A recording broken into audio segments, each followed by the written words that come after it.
AI is uncontestably better than humans. It wasn't long, though, before AI started beating humans at a whole range of tasks that people previously thought were way out of reach. Understanding images, translating languages, transcribing speech, playing Go and chess, and even diagnosing diseases. The AI of today has already changed what it means to be a student by a pretty considerable degree. But this is also a problem with the developers of AI. Every month they release a new generative AI model. That's a question of human nature. It's really not a question of technology. Do we have the will to share, to treat people well? If we didn't get it right, let's say looking at 30 years from now or like 50 years from now, how do you think dangerous the world would be? Well, there wouldn't be any world. Yeah, a lot of civilizations might develop up to nuclear weapons and then destroy themselves. And then some people, once they develop AI, they get destroyed. We should stop developing AI until we understand it. That's basic. I consider it more dangerous than climate change. The capitalistic mindset is not really focused, where I think the money is more disproportionately used for one thing than trying to actually do better for the society.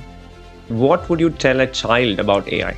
I would say once upon a time there was a... If you made it this far, you're clearly into deep, meaningful conversations around health, lifestyle, and the science behind how we... 60% of people who watch these episodes haven't subscribed yet. If you enjoy these insights,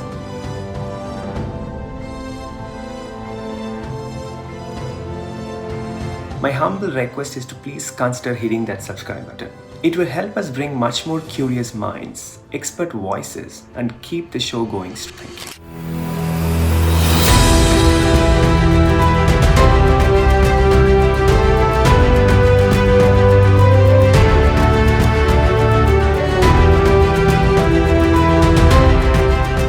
So who do you most disagree with and why in your tracking of artificial intelligence? The head of Meta, Zuckerberg. I couldn't disagree with him more. Is he blind to this idea? You're looking at AI not from a technologist eye, but more from a storyteller trying to understand the consequences of the story we are writing with our technology. I had a technology background in the last 15 years. I've been stuck on on this subject, and I programmed years ago, but not at the level that people are doing today with Python and AI, transformer models, all that.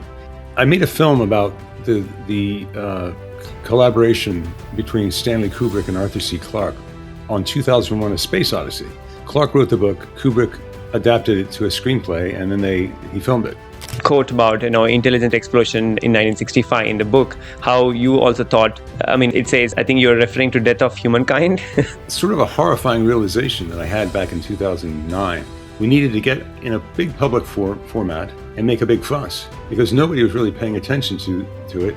Back in 2010, you could see it coming. I could. I hate to be right all the time, but everything I said in our final invention has pretty much come true. We were in exactly that position where we're facing the intelligence explosion. That brings to a special question I have written for you, I think from a creator or from a filmmaker's perspective, that if you imagine two futures, one where we've got AI right and one where we didn't. So if you can describe in 30 seconds, narrating a documentary. Despite everything I've said, I'm a big fan of AI. And I've never been as excited about it as I am right now with chatbots. I use one of the chatbots to help outline things I write. It's great at that. Oh my gosh, it's better than any human collaborator I've ever had. And that's a shocking thing to hear myself say. At some tasks, not at others. But that's, it's wild that I can spitball some ideas with one of the GPTs and it responds with knowledge and depth. And what seems like reasoning, although I don't quite buy that yet. It's not comprehensive reasoning. It still seems stilted. But man, it's getting very impressive. Smart robots for aging people. You could program one with a database of your family history and photographs and everything you've got. And then turn them loose on grandpa, and grandpa can chat with him for hours about things that happened in his life and in the lives of the people around him. Chatbot on the last 100 years of history, domestic history in the US and wars and candidates, and then personal family history. I think that'll be a powerful tool in the future. And that'd be a powerful job. It's like creating a documentary about someone's life and putting it in a chatbot. That could be an incredibly powerful and useful tool. Japan's fastest growing population is old people. And so they're really rushing robotics because they don't have anyone to take care of the old people. or they won't. And so there's a good productive use of AI. I'm a fan of that. Yeah. These. So if a future where we have not got it right, so what would it look like?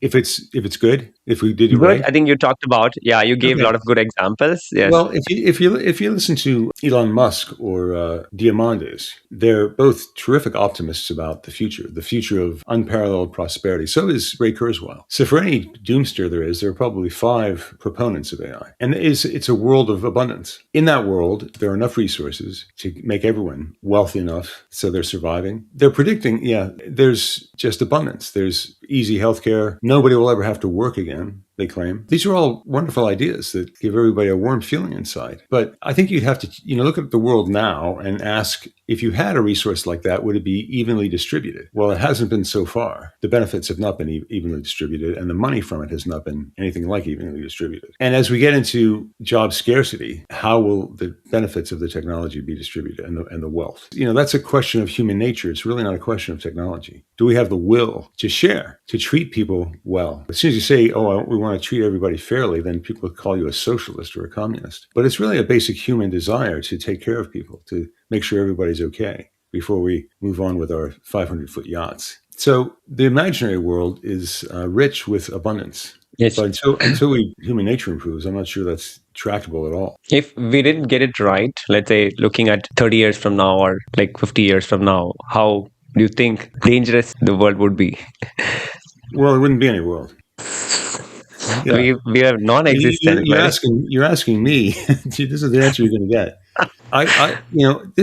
There's something called the great filter concept. And it's the idea that why are we alone in the universe? We have all these Goldilocks zones. We've never received a real verifiable signal from anybody out there. Now, could be a lot of reasons for it. There's an ocean of time and an ocean of distance, and we are a tiny, tiny pebble. So it could be time or distance is why we haven't heard anybody. They could have evolved and become extinct before we evolved. All we have to do, before we developed radio, being able to receive radio signals. But beyond that, there are filters that would stop species from developing, like the Cambrian explosion in vast differentiation of species might not have happened on some planets somewhere where there was a Goldilocks zone or a place that was good for habitation by organisms. There could be another filter at nuclear weapons. A lot of civilizations might develop up to nuclear weapons and then destroy themselves, as we nearly did, and we still could. And then some people propose that the great filter is really AI. That once species out there in the galaxies, in the many galaxies, in the millions of galaxies, that once they develop AI, they get destroyed. So it destroys them. So that's another reason why they're not communicating. They're not being standoffish, they're being extinct. I urge people to look up the great filter concept. I think there's a Wikipedia entry about it. I'm sure there is. Thank you. So my answer is, what's the future look like? Not great. I'm honest with my kids about it, but fortunately they're so young that they are very optimistic. We'll figure it out. But they're putting a lot of responsibility in the parents, or a lot of trust in the parents that we don't deserve, because we haven't really made a big step into figuring it out yet. Yeah. And every step we take looks like we're, on purpose not figuring it out. Yeah, it's a constant battle of what the future is going to look like. But I think what we can only develop or probably help the kids to be more resilient and try to be adaptable and try to see how they can change quickly to what's coming. So that's what I keep telling my kids to. Well, I tell my kids, you better learn about robotics. Yes. There's a future in that. Be a pediatrician or be a child psychologist. Those are all things that we won't trust computers to do for. Definitely. Creating good art, I think in visual arts, generative AI is pretty fabulous. And I'm afraid there's not a really long future for visual artists.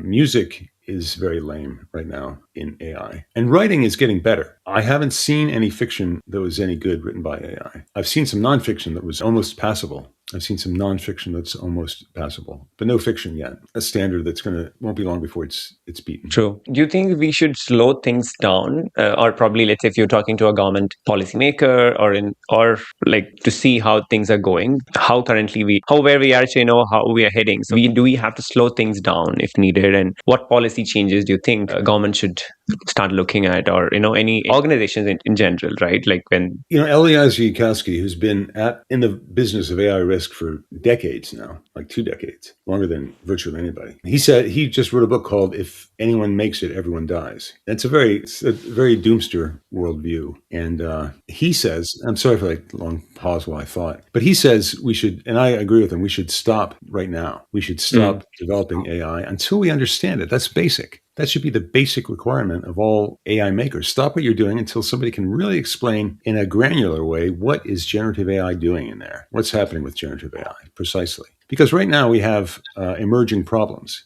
We have problems that don't show up until the AI gets to be a certain size, until it scales to a certain size. We have hallucinations left and right. Yep. We have simple errors and complex errors. And with every step in scale, you get better performance, but you also get more and bigger errors. What if self-improvement is an emerging property of AI that comes out only when it gets to a certain scale? That's totally plausible, especially once we get AI that's doing reasoning. Until they can solve those problems, the problem of explainability, they need to stop. Economically, they would disappoint a lot of investors, but when you put on the one hand, on the scale between the life of our planet and the happiness of investors, the happiness of investors doesn't really rate. It doesn't compare. So we need to stop, and those investors we need to pride themselves. I hope many CEOs or the policymakers hear that. I think, as you said, we have to yell about it right now in terms of the impact and what to do. Yeah, we've got to fix that discontinuity between. It is a lot like nuclear weapons, because most people don't really understand nuclear weapons. I'm not sure I completely understand. I know I don't completely understand it. I have a passing knowledge of it. Everyone's got to get a passing knowledge of what AI is, because it's going to impact their lives positively and negatively. So if this wonderful thing is happening, you should know about it. And if this horrible thing is happening, you should also know about it, and make your politicians think about it. I think it was on Buttigieg's platform when he ran for president and then disappeared from public discourse after that. One other guy that was talking about AI, but it's really got to be front and center. I consider it more dangerous than climate change. And climate change we know that's a danger, but this one I think is worse. I think it's even more worse. I mean, climate change, while there are possible alterations we can do, or at least we can reduce the impact if we all act together, there's a possibility, but I think we've done the damage enough right now. But AI is I think everything is more AI enabled, and everybody wants to have AI enabled or AI driven tag across their technologies and whatever it's small thing they're building. So it is, but I'm not sure where it's heading. Everything is tracked, right from your heartbeat to your health history, what you write, what you Google, what you chat. Yes, make sure you don't murder anybody, because they're going to look at your chat history, your Google history for the last 10 years. Yes. How to gas my friends. It's crazy. It's crazy. But it's kind of the point where it's hectoring us. It's pestering us with AI. I'll be looking for something on Amazon, and I might be ready to buy it, but AI will pop up and distract me, and I'll go, well, screw them. I won't buy it. I'll engage this chat bot for a while. Every search is now augmented by generative AI. Every search on the web. Which I was doing some research the other day, and I was shocked in a pleasant way at how deep one of these GPTs went. It said, I got to a certain level. It goes, well, I can go deeper. I can do a deep dive into this. I said, yeah, go ahead. And it finally got to a level where it couldn't go any deeper. But it had basically looked at everything published on the subject and all the public speeches and just everything. And that's a magnificent ability for a writer to have, or a resource. It's incredible. You have to verify it. I learned that early, that any footnote that it creates for you, or endnote, or any citation, used to be wrong most of the time. Picks the first decent thing, the first good thing, not the best thing, the best answer. So if you asked it about suicide in Denmark, it would come up with a physician who'd done research, a journal where the research was published, and a title for the article. And none of those are true. Sometimes they are. When I was looking at that, they weren't. But because it wants to sound right, and it's not that worried about being factual. The authenticity of the data and also the source from where it is actually picking up. So we need to verify. I always ask it to include a URL, and then I check the URL. And sometimes where it's picking, sometimes it goes nowhere. So that needs to be verified. I think we are not emotionally, as a humans, ready for this, right? I mean, just trying to get your last thoughts on, are we emotionally ready from no? Well, I would... I'm a pretty harsh judge. It is up to us to save ourselves. The sky is not going to part and the solution will drop on our heads. And we've been remiss and negligent. There may be time to correct that. If we care about our future, the future of our species, the future of our children, we would address it more energetically and we would pour many more resources into it. If you took all the AI safety groups and put them all together and took their budget, it wouldn't pay for, one billionaire's yacht, one founder's yacht. So let's take some of those resources and put them towards AI safety, like a big chunk. In fact, it's the most important thing we could be investing in. It's too bad. Yeah, it's too bad there's not going to be an IPO for existence in the future. The valuation of human life isn't jacked up like OpenAI is. If we had it's possible. It's just that the capitalistic mindset is not really focused, where I think the money is more disproportionately used for one thing than trying to actually do better for the society. Yeah. And it's the same.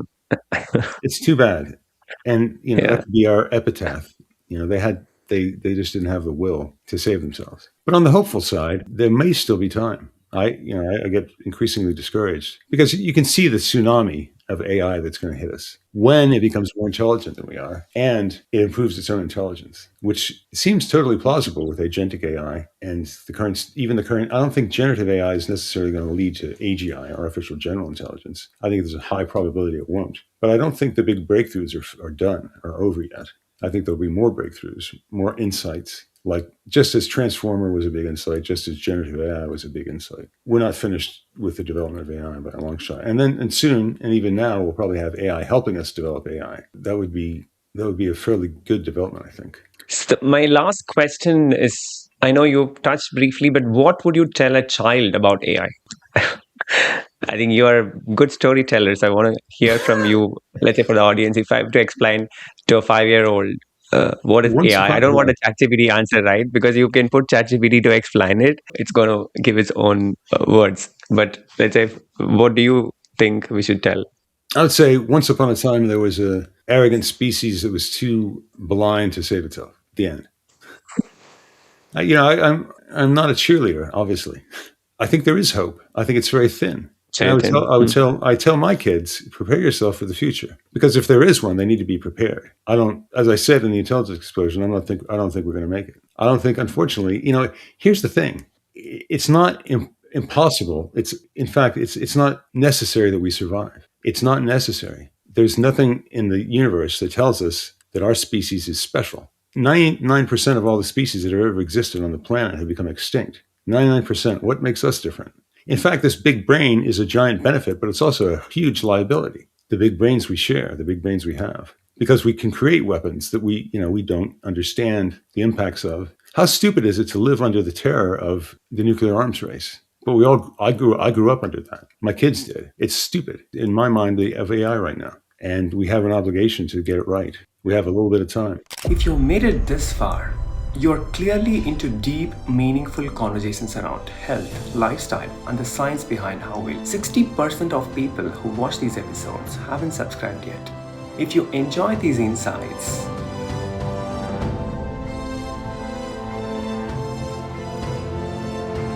my humble request is to please consider hitting that subscribe button.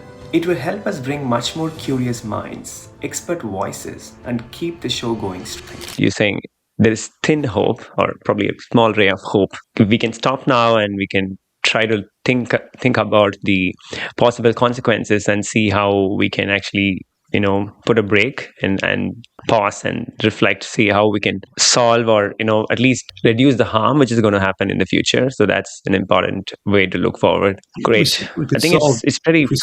Go ahead. If you solve interpretability, there's a group of smart people who are doing mechanistic interpretability of generative AI. Mechanistic interpretability. What is the mechanism that makes this magic happen? We don't understand it. I urge people to Google Stuart Russell and a couple of other people on interpretability and explainability. And they'll say, a big problem is we don't know how it works. There's a couple of other people that say that as well. And I talked with one guy that does mechanistic interpretability, and the reason he went from this lucrative quant career, using AI in the stock market, to mechanistic interpretability, which doesn't pay very well, was because he has kids. And he was thinking, I'm afraid of the world they're going to inhabit. So I'm studying mechanistic interpretability, how to interpret what generative AI does. And that's, again, I keep repeating myself, that's the basic requirement for dabbling in this technology. Understanding it. Come on. Yeah, we always ask for understanding of anything what we do. That's a basic which everybody expects. But then there is this a technology which actually we are trying to use where we don't know what happens behind, or there is, it's important to know, start knowing. There's a saying I used to say all the time, and it's that our innovation runs ahead and our stewardship chases behind. So we innovate, and then we try to catch up with our stewardship. Now, it's very dangerous in this case. Not in every new development, not in every new technology, but in this one, our stewardship does not keep up with our innovation. Excellent point. Yeah. Cool. I think that brings us to the end of my conversation. Before I switch to rapid fire, I have a quick set of questions to get your rapid answers. Sure. Okay. I'll not take much time. One word for where AI is headed. Off a cliff. Death race. Wow. Yeah, really. Okay. I just read a really good paper about the future. That's a good one. I read a really good paper about the future of AI, and it was quite elaborate. I can't remember the title. Someone just came out with a really good 5-year guess about where AI is going. It's gonna get, it's gonna get better. There's enough money in research and development to make it really good. Go ahead. You want a fast answer? Without the safety rails. Right. Alignment or capability, which is harder. Getting the right alignment. Yeah, that's harder. That's harder. Yeah, I think everybody is getting better in terms of the capability. Yeah, capability is improving all the time.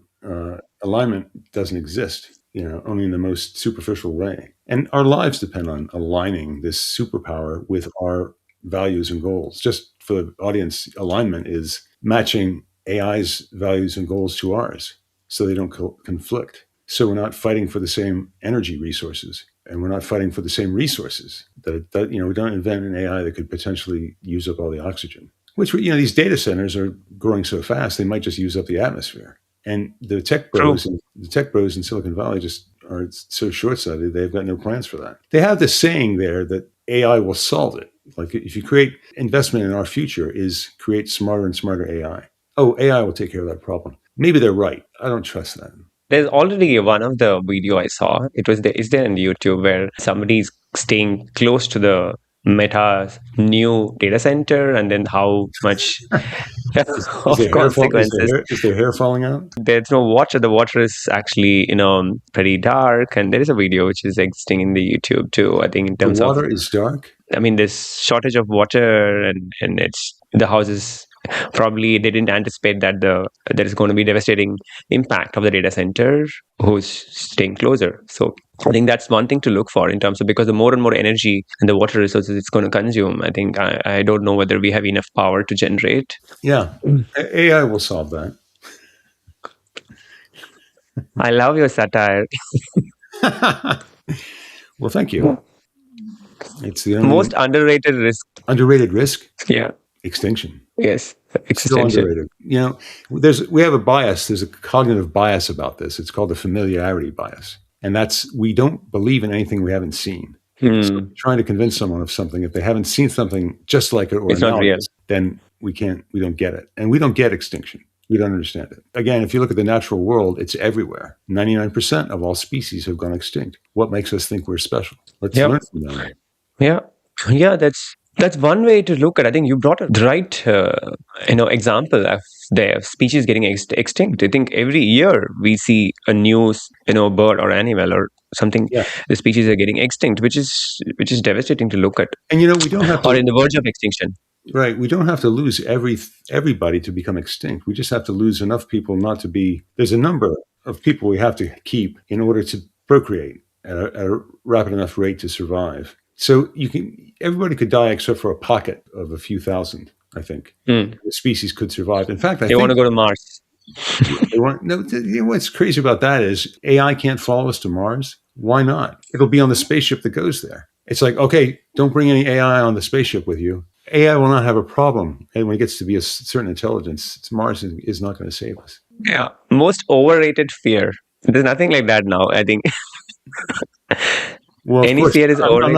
I'm not a good one to ask because I rate them all pretty high. Overrated. It's very interesting that and I heard this early on from a guy working at the NSA, National Security Agency, who told me a couple of things. One thing he told me was that they had a virus that could brick every personal computer basically in the world.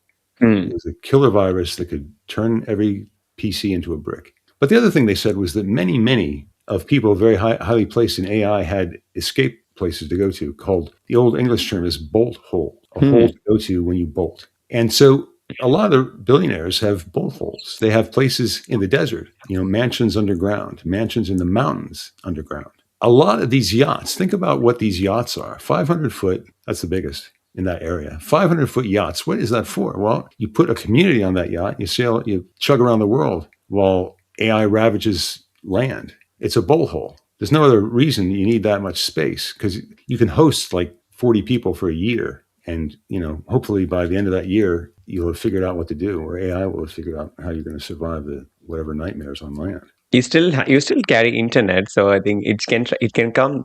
Yeah.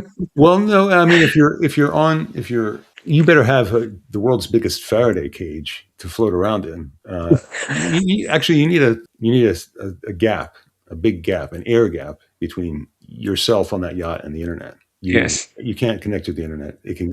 So optimist, realist, or cautious? Realist. Yeah.